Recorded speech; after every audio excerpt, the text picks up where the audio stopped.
California is often called the Golden State, famous for its beautiful beaches, the film capital Hollywood, and the tech hub Silicon Valley. With an economy ranked fifth in the world if counted independently, it stands as a symbol of human wealth and progress. However, this prosperity is built directly on top of a massive hidden danger beneath the ground, the San Andreas Fault. Imagine the worst-case scenario unfolding on an ordinary morning. The numbers on seismic monitors suddenly spike to unprecedented levels. Within minutes, trillions of dollars vanish, and millions of homes collapse into rubble. The most terrifying part is not just the shaking, but a massive rupture tearing through the state, splitting the North American continent apart. California would be completely severed, drifting away to become a lonely island in the ocean. This is not science fiction, but a real fear scientists have about the big one. A super earthquake is inevitable. For centuries, two massive tectonic plates, the Pacific Plate and the North American Plate, have been relentlessly pushing against each other. This process has stored an enormous amount of energy, equivalent to the destructive force of thousands of nuclear bombs. The San Andreas Fault is precisely the boundary between these two plates. It is like a spring compressed to its absolute limit, waiting for the moment it snaps. When the earthquake strikes, it will destroy everything in its path, whether wealthy neighborhoods or poor ones, primitive structures or modern engineering marvels. Bustling cities will be devastated, and the economy could be set back by decades. But the most painful consequence will be the permanent geographic separation and the immeasurable loss of human life. Can early warning technology truly help humanity outrun the speed of nature's destruction? The story of the day California breaks away from the United States begins now, with the first strange signals deep underground. 24 hours before the fateful moment, the sky above the Mojave Desert remains clear and scorching as usual. Yet deep beneath that sun-baked earth, subtle geophysical changes are quietly unfolding. In the town of Palmdale, located directly on the San Andreas Fault, residents begin noticing strange changes in their wells. Groundwater levels suddenly drop sharply for no apparent reason. Scientists explain that immense pressure from the two tectonic plates grinding together creates billions of tiny fractures underground, pulling water deeper below the surface. At the same time, radon gas levels in the water surge dramatically. This is a dangerous chemical signal, often a warning sign of major earthquakes. At the United States Geological Survey, USGS, scientists are closely monitoring these anomalies on their computer screens. Data from sensors installed along the San Andreas Fault show a dense cluster of micro-earthquakes. They are too weak for humans to feel, but they signal that the Earth is waking up. The Pacific Plate normally moves northwest at about 2 inches per year, but in this region, it has been locked in place by friction with the North American Plate for over 3 centuries. That trapped energy is like an enormous debt, and Mother Nature is preparing to collect it with interest through a violent release. 12 hours before disaster strikes, nature begins sending warnings through the animal kingdom. In the Central Valley, livestock grow restless, dogs bark non-stop, and panic spreads without cause. In the sky, birds fly chaotically, disoriented, colliding with one another. These animals are far more sensitive than humans. They can detect infrasound low-frequency vibrations produced by friction deep within the Earth's rock layers. Even snakes in hibernation suddenly emerge from their burrows in broad daylight. All living creatures are trying to flee. Only humans remain unmoved, trusting too much in the safety of concrete structures. 6 hours before 0 hour, life in Los Angeles and San Francisco continues at full speed. Traffic still flows steadily across the Golden Gate Bridge. Parties remain lively in Hollywood. People believe modern skyscrapers are designed to withstand earthquakes. However, that assumption only applies to ordinary seismic events. Against the 300 years of accumulated power in the San Andreas Fault, all engineering standards become fragile. Deep underground, the rock locks between the two tectonic plates begin to fracture. The sound of rock fracturing echoed like gunfire, but it was muffled by tens of miles of overlying earth before it could reach the surface. 1 hour before the catastrophe, an eerie silence fell. This phenomenon is known as the calm before the storm. The wind stopped blowing, the ocean surface became unnaturally still, and the air grew heavy due to a sudden surge of electrical charge in the atmosphere. Many sensitive individuals began experiencing headaches or dizziness. At the Parkfield monitoring station, seismic needles started oscillating violently, tracing dangerous red lines that perfectly matched the model of the super earthquake known as the Big One. Scientists realized the disaster had arrived, but it was already too late to evacuate tens of millions of people. The early warning system began sending alerts, but its speed could not outrun the explosive fury of nature. At a depth of about 9.3 miles beneath the epicenter near the coastal area of Southam, the final rock outcrop holding the two tectonic plates together finally snapped. It was like the safety pin of a grenade being pulled out. Energy compressed within the granite layers was released like a colossal spring. Mother Nature had completed her preparations and sent no more warnings. At this moment, the geographic map of North America was about to be redrawn in a brutal way. People who were asleep or at work had no idea they were standing on a time bomb whose countdown had just reached 0. Peace came to an end, giving way to the chaos of shattered Earth. At a depth of about 9.3 miles beneath Lake Sunton, the hardest granite layer finally collapsed. That was the moment the San Andreas monster awakened after 300 years of confinement. An immense amount of energy, equivalent to thousands of tons of explosives, was instantly released, tearing violently through the Earth. Immediately, primary waves shot outward at extreme speed, approximately 3.7 to 5 miles per second. They raced through geological layers to signal the coming catastrophe. In Los Angeles, dogs began barking frantically, lights flickered, and early warning alerts on residents' phones blared simultaneously. However, there were only a few brief seconds to react. Moments later, secondary waves arrived, carrying the true destructive force. Unlike P waves, these waves violently shook the ground side to side, twisting everything in their path. The once solid ground began moving like ocean waves. Skyscrapers in downtown Los Angeles, despite being earthquake-resistant by design, started swaying violently. The shaking was unusually powerful, pushing buildings beyond their structural limits. The sound of cracking concrete mixed with shattering glass, creating a deafening, painful roar. Mother Nature was punishing the weakest structures, regardless of humanity's engineering efforts. The nightmare spread as the rupture raced along the state from south to north at supersonic speed. Like a massive zipper being yanked apart, Interstate 5 split in two, sending moving vehicles plunging straight into deep chasms. In areas with soft soil such as San Francisco and the port of Long Beach, soil liquefaction occurred with terrifying intensity. Water pressure within the ground surged, turning solid earth into sludge. Homes, vehicles, and roads slowly sank into the liquefied ground as if swallowed by quicksand. The scene resembled an apocalyptic movie, where the ground itself was no longer safe to stand on. Most terrifying of all was the geographic separation unfolding before everyone's eyes.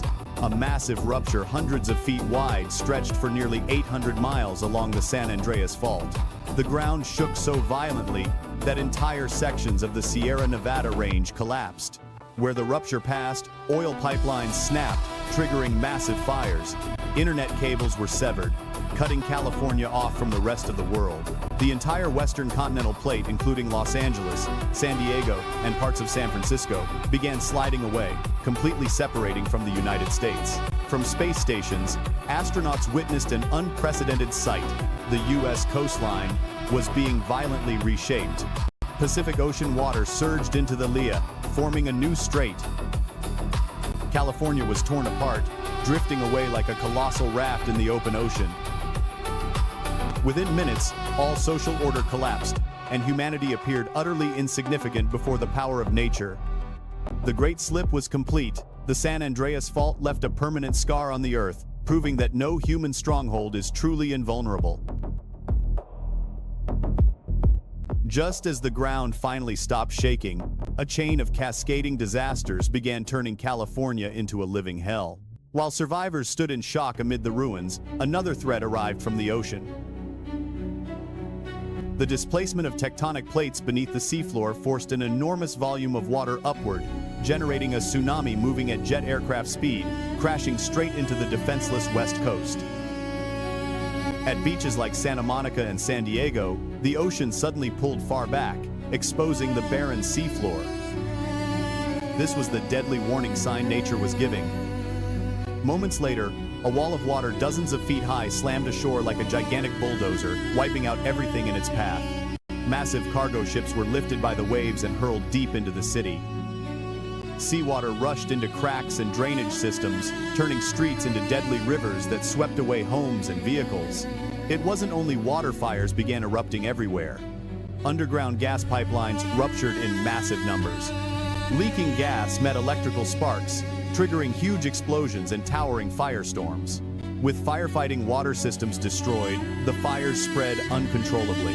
It replayed the 1906 San Francisco disaster, but on a far greater scale. Humanity was now trapped between two crushing forces. On one side, the tsunami drowning the coastline. On the other, a sea of fire consuming city centers. In the Central Valley, America's primary agricultural region, major hydroelectric dams began collapsing as the ground beneath them liquefied.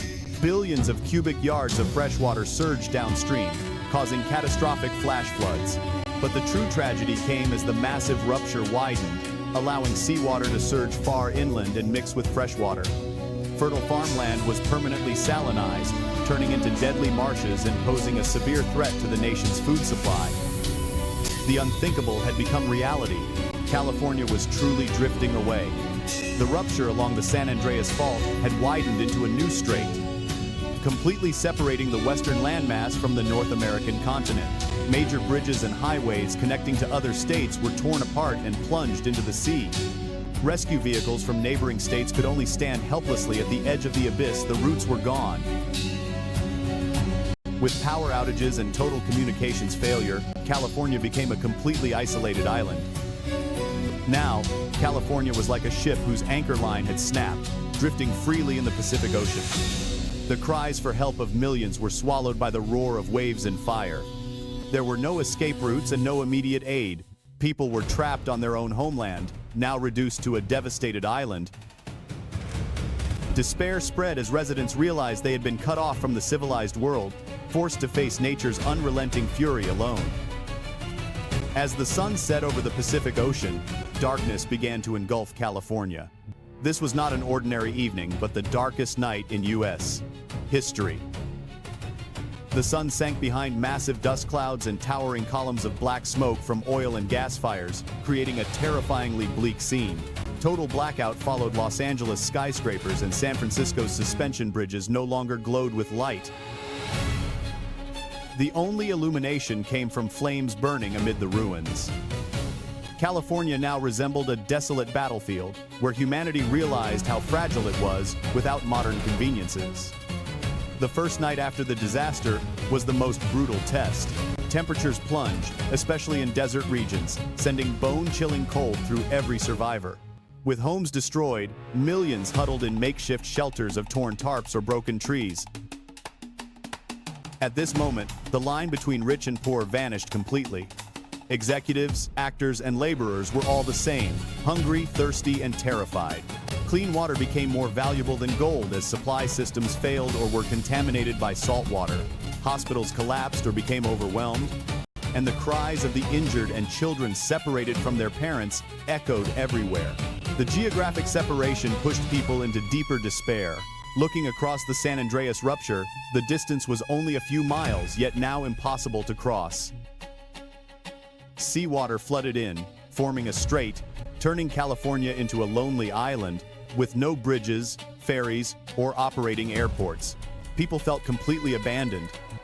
Convoys of relief vehicles from other states were forced to stop at the opposite edge of the abyss, helplessly watching the smoking land across the gap. Rescue by sea or air required extensive preparation time, something the victims simply did not have.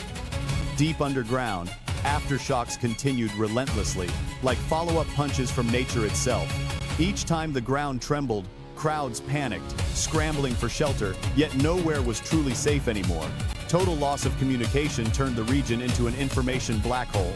People had no news of their loved ones, while false rumors spread rapidly, fueling chaos. In some areas, looting began to emerge. Amid hunger and thirst, survival instincts took over, driving people to fight over every bottle of water. Food supplies spilled from ruined supermarkets as social order temporarily collapsed. Outside California, the entire world watched in shock through satellite images. The map of the United States had been permanently altered as part of the West Coast broke away and drifted out to sea. Casualties were estimated to reach tens of thousands. The global economy was thrown into turmoil, stock markets collapsed, and the technology sector was paralyzed. It was a profound shock, as humanity witnessed even a superpower rendered helpless before nature's destructive force. When dawn broke the next day, sunlight revealed the devastation but also carried a faint glimmer of hope. Amid the rubble, human compassion began to shine. People shared every sip of muddy water and every piece of dry bread. Firefighters, doctors, and civilians used their bare hands to dig through debris in search of survivors. Though California had been geographically severed, the human spirit remained resilient. On this drifting island, lessons of unity and humility before nature began to be written anew. Thus began a long and arduous journey of reconstruction. From the altitude of one of the few surviving drones, an unprecedented scene in human geographic history came into view. A gaping open wound stretched nearly 800 miles from north to south, forever severing this land from the North American continent. It was not merely a crack, it was an abyss, as Pacific Ocean water poured in, filling that vast void. Turning yesterday's arid valley into a turbulent strait today. Roaring whirlpools churned white foam, sweeping away fragments of homes, vehicles, and shattered lives drifting aimlessly. California was no longer a state, it was a lonely island. A broken raft drifting across the ocean, completely cut off from its motherland. Reinforced concrete bridge pillars lay shattered, twisted steel bars jutting out like the ribs of a dead beast. Hundreds of cars lay scattered along the edge of the chasm, many hanging precariously before plunging into the pitch-black waters below. Those standing on the continental side looked across only a few miles apart, yet as distant as two different worlds. They could see smoke rising from the island of California but could do nothing more than stand frozen in helpless despair. Deeper inside, the major cities appeared like enormous graveyards of the industrial age. Los Angeles, the city of angels, was now nothing more than a city of ruins. Glass and steel skyscrapers, symbols of human pride, had been toppled or left leaning in catastrophic ruin. Some buildings were torn clean in half, their interiors exposed like shattered toy models. Furniture, documents, and clothing fluttered in the wind, strewn across streets that had been completely deformed. A gray blanket of concrete dust covered everything, giving the city the appearance of having endured a volcanic ash storm. The Hollywood Walk of Fame, once bearing the footprints of the world's greatest stars, was now buried beneath tons of rubble. The once polished bronze stars lay mixed with mud and shattered glass. The iconic Hollywood sign on the hillside had collapsed, its white letters scattered and twisted across landslide-scarred slopes. Gone were the lively music and tourist lights, only the wind howled through empty window frames, producing mournful sounds like the cries of restless souls farther north. San Francisco suffered the same tragic fate. The Golden Gate Bridge, a monumental symbol of engineering achievement, had fallen. One span snapped and plunged into the sea, dragging tangled suspension cables with it, leaving two lonely towers standing amid fog and dust. The city's iconic steep streets were torn apart and upheaved. Liquefied asphalt formed massive step-like barriers that no one could cross. Beautiful Victorian-style houses that once stood neatly in rows collapsed into one another like falling dominoes. The overpowering stench of leaking gas mixed with the burnt smell of fires not yet fully extinguished, creating an air that was suffocating and hard to breathe. But the most terrifying thing was not the physical destruction, it was the silence. A haunting, oppressive silence blanketed everything. California had never slept before. Car horns, engines, airplanes, laughter, music, all blending into a noisy symphony of modern life. Now, all of those sounds had gone silent. There were no ambulance sirens because the roads were destroyed. There were no airplanes because the airports were fractured and unusable. There were no radio or television broadcasts because the power grid and communication networks were dead. All that remained was the sound of ocean waves crashing against newly formed cliffs, the wind whistling through cracked concrete, and occasionally the faint rumble of earth and stone as another small aftershock passed through. The silence was so heavy that people could hear their own hearts pounding wildly with fear. It was the silence of loss, of death, and of absolute loneliness. Looking back at this event, we clearly see the terrifying power of the Earth. The Earth's crust is made up of massive plates that constantly move and collide. At the San Andreas Fault, the two tectonic plates are actually sliding past each other horizontally, not pulling apart. According to calculations, Los Angeles and San Francisco are slowly moving closer to each other. While California physically breaking away is unlikely, the risk of super earthquakes caused by energy trapped beneath the surface is very real and could wipe out everything if we are unprepared. From these ruins, we must rethink how we plan and build our cities. Humans cannot stop earthquakes or tsunamis, but we can learn how to adapt. Early warning systems must be upgraded to give people more time to react. Future structures must prioritize safety above beauty or height. A smart city must have backup power and water systems so it does not completely collapse during disasters. More than that, disasters are also reminders of humanity. When possessions are swept away, kindness and compassion are what keep us standing. In the face of nature's destructive power, all national borders and religious differences become meaningless. International cooperation and unity among strangers are the greatest strengths humanity has to heal its wounds and rebuild life. Do not wait until the ground splits apart before learning to respect nature. Each of us must act today by gaining survival knowledge and protecting the environment. Treat nature as a strict but loving mother. The future of humanity depends not on how tall we build, but on whether we learn to live in harmony with and respect the earth. What do you think about this scenario? Do you believe humanity has the strength to withstand the Earth's fury? Leave your thoughts in the comments below. Don't forget to like, share, and especially subscribe. Turn on notifications to be the first to explore more terrifying geological mysteries with us. Thank you, and see you next time.